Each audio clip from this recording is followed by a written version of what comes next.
What do you do with the empty boxes from food wrap or aluminium foil?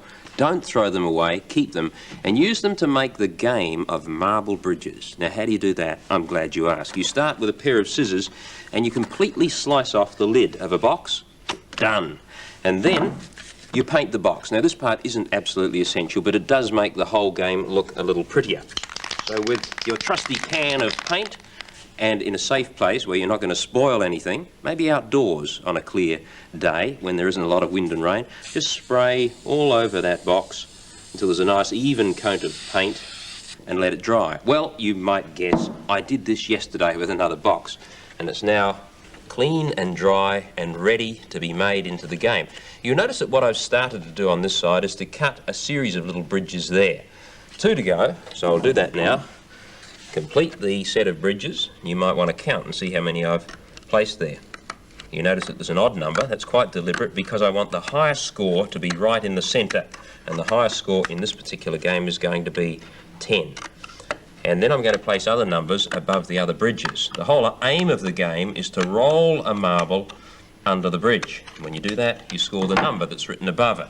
Now, if that one in the centre is going to be the highest score, let's put number 10 on it right now. Perhaps you've noticed at Sideshow Alley that wherever they have a large number, they very often surround it by small numbers. We'll do the same thing here, a 1 on that side and a 2 on that side. Another large number, 9. Another large number there, 8.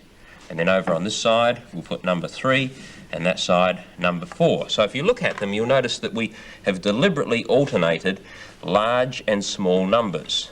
Now, the aim of the game, as I said before, is to try and score as many points as you can. To do this, we'll need to first of all securely attach this to the bench.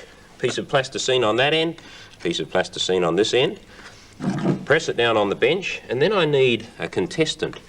Roll up, every player wins a prize. Rob, would you like to have a go? My word. 5 marbles, no charge today, it's a special. You simply roll the marbles from behind that line, and if you can roll a marble underneath one of the bridges, you score the number of points that you see above the bridge. Right. Away you go.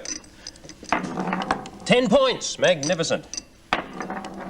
10 and nothing, it's still 10. Third ball, 10 and 1 makes 11. Doing very well. Oh, 21. 21 is your total, sir. You get the pick of the second shelf. Seriously, though, if you make one of these marble bridges games and practice at home, perhaps you'll be better prepared next time you go to Sideshow Alley at the local fair or show.